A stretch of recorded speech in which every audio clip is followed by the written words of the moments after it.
Hey there. Sometimes you just got to rip the Bandaid off and hit the record button.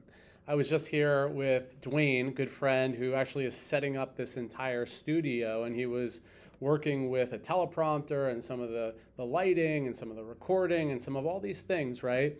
And when he was finished, he said, that didn't go so well, not as well as he wanted to. Some of the scripting might have been off, some of the way that it was delivered might have been off. And then as we talked about it, it's like, but that's exactly what we need to do sometimes to figure out, to iterate, and to learn, and then to optimize. And so, even though it might not have been the optimal experience, it's getting towards the optimal experience. And he knows exactly what he needs to tweak for the next one, whether it's the language, the teleprompter, the speed. There are all these different alterations. And then eventually, it's almost like a funnel, like a sales funnel in some ways. At the top, it's a little murky. There's a lot of stuff going on, and then you get a little bit more focused, and then you get really focused, and then it's like, boom, that is exactly what it is we need to do. That's how we want to do it.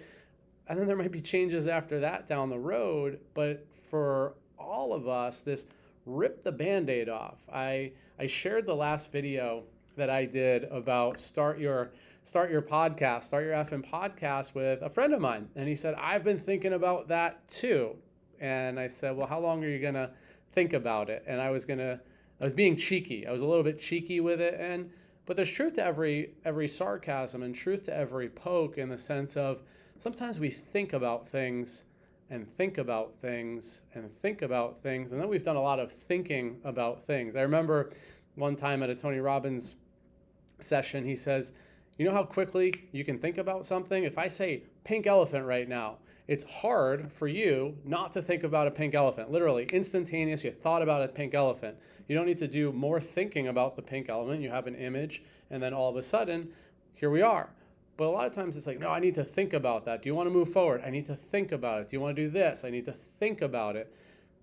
Sometimes we overthink things. And sometimes we say we're thinking about things, but the reality is we thought about it for a moment and then we don't really do much thinking about it after that. So sometimes it's like, if that thing is there, it might be time to just rip the Band-Aid off, jump into the pool, and figure it out. And this reminds me of my Ironman training from a little while ago, probably a few years ago, where I said, I'm going to do an Ironman. And my friend Jason, who is it was so spot on.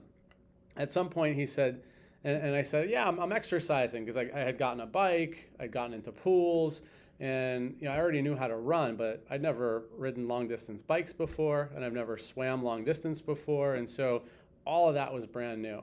And his response to me saying, yeah, I've been exercising, he said, when are you gonna stop exercising and start training? And so in that moment, we were going back and forth, and he said, come up to visit me on Memorial Day weekend. And so I went up on Memorial Day weekend.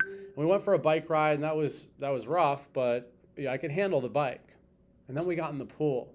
And the history here was, I'd never been a swimmer. I'd never swam comfortably or breathed the right way in a pool, let alone the ocean, let alone anything before. And so even just swimming one lap was difficult.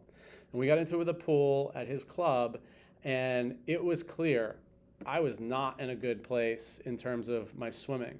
But we jumped into the pool. And being the great friend that he was, which is just an incredible additional story to all of this, he was patient with me. We were in the pool, and I didn't realize it, for almost 2 hours, but it felt like an eternity, and it flashed by at the same. It was like we were in some kind of vortex where I didn't realize how much time had gone by.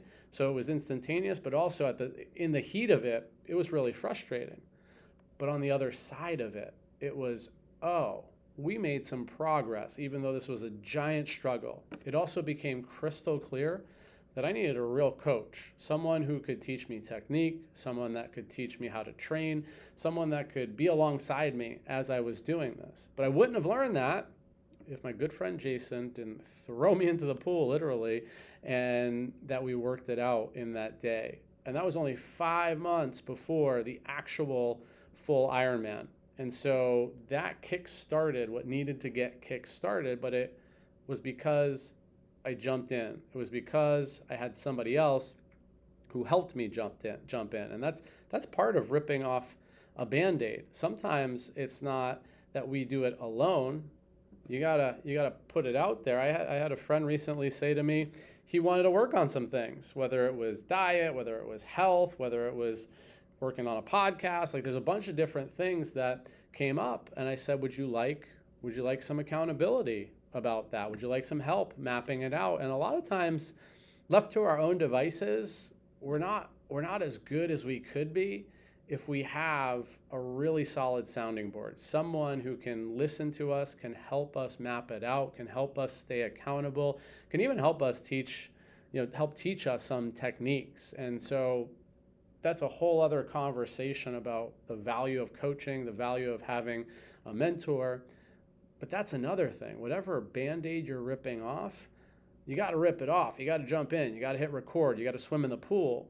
But you also want to think about who strategically do you want to have by your side that would enhance and expand and have your growth be exponential. Because left to our own devices, we can start to train ourselves. I heard this recently on a Jim Rohn as well. He said, there are books in the library that cost 25 cents of late fees that you could read and learn and grow. And the question is, do we do that? So there's resources, there's people, there's systems, there's groups, there's all different kinds of stuff. And so we don't have to do it alone, but we do have to make the decision that we're going to jump in, that we're going to rip off the Band-Aid. And so as I was even just starting, about to press record here, I was like, do I want to think about what I want to say? What do I want to talk about? And the reality was, I just pushed record. And I don't really know. I mean, I'm pretty sure this is the other thing I was thinking about. As I do these sessions, there's not a lot of planning. There's not a lot of scripting. It's really thinking about what the topic is, riffing, and then in my mind, I'm saying, how do I come home? How do I come back to what I started with, which was talking about Dwayne, talking about ripping the Band-Aid off, talking about jumping in, figuring it out. And that's part of the overarching message of Unleashed is you gotta take action. There's a lot of thinking. There's a lot of thought we do. And it's like, I want to do that. I want to do that. I want to do that. Until you take that step, it's all just a lot of thinking. But then once you take the step, and that's what's actually come out of this. If you've listened to some of the other videos, the 100 videos idea that I got from Mr. Beast, it's starting to actually become fun. It's starting to become carefree. It's starting to say, hey, I'm going to do another video. We're going to see how it goes. I'm going to record it. I'm going to post it. And I'm going to get a little bit better each time. And I think that's what's been happening. But now it becomes fun because it's like, I want to do a video on that. I want to pick this topic. And there's a lot more topics to come, as you will see.